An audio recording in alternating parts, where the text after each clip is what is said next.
American dystopia.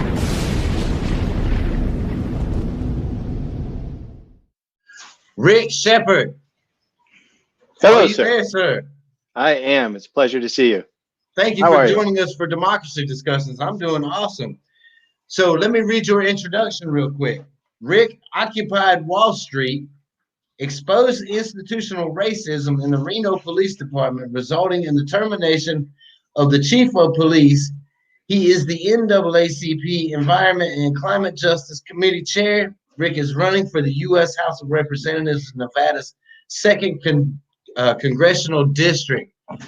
Rick, that first line, it kind of threw me, and I had to read it a couple times because it said that you occupied Wall Street, and for a second I was like, hold on, wait a second.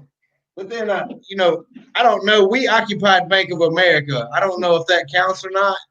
It absolutely counts. Well, thank you for joining us. Today's topic is climate change, and the floor is yours. I appreciate it. And it is nice to follow Dan because he's on the right track with a lot of these things. Here in Nevada, we are dry. There is nowhere left to dig. There's nowhere to pull water. So our only solution is desalination. And that is going to tie in perfectly with a national infrastructure program. And you think about when we were developing America, the Manifest Destiny times, we had a railroad system that we put in. We later went to highways and telephony. Every time we've done this, it has led to profound benefits for everybody. We need to do the same thing with water. All right, Nevada's dry. Flint, Michigan has dirty water. Florida's got seawater. All of this is our fault, our problem, and our concern. And these are good paying domestic jobs that can't be exported and will be done here in perpetuity. We saw in the last administration an enthusiasm for building pipelines. I want to do the same thing, but just move water instead of hydrocarbons through them. At least then when our pipelines leak, we'll just temporarily moisten some spot instead of destroy it. The energy solutions that we're going to bring forth using molten salt reactors and thorium to power these things will allow us to run desalination and reintroduce water into what is currently desertification.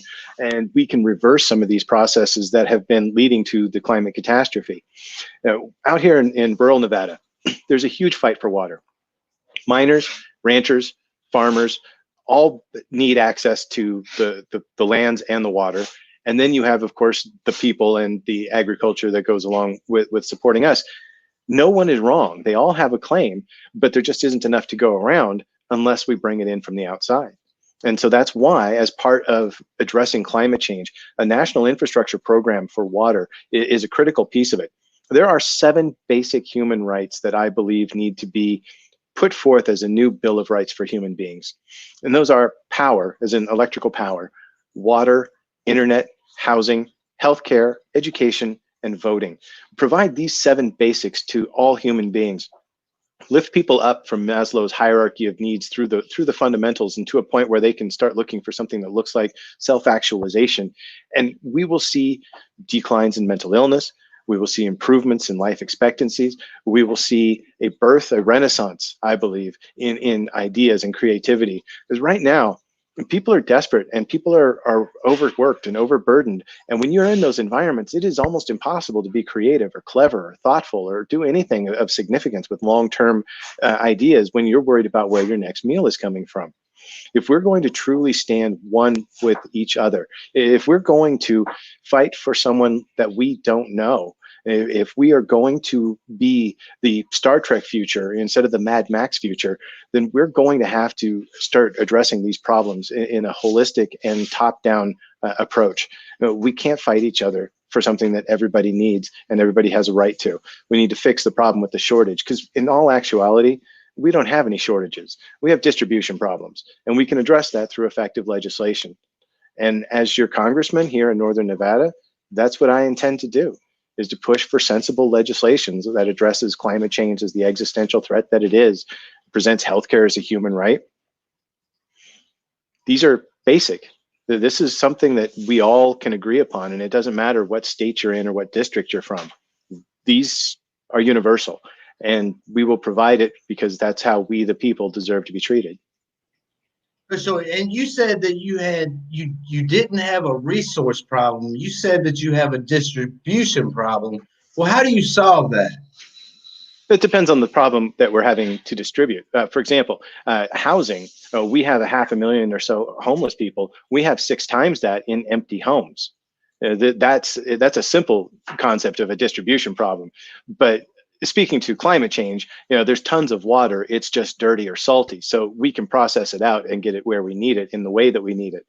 And part of that's going to be reintroducing it back into the environment and reverse the desertification and reignite these springs that have been depleted. Water table drops of just a foot will take a natural spring and render it inoperable in many cases. And then all the flora and fauna, the autochthonous horses, the indigenous peoples that all rely upon these things are left out. And we can do better than this. So in the part of reversing the problem, we'll also be treating each other decently. So it's worth it. For sure. And I hope very much that we get to that Star Trek future that you were talking about, and not the Mad Max. But touching on that Mad Max scenario, you're kind of seeing it on a small scale.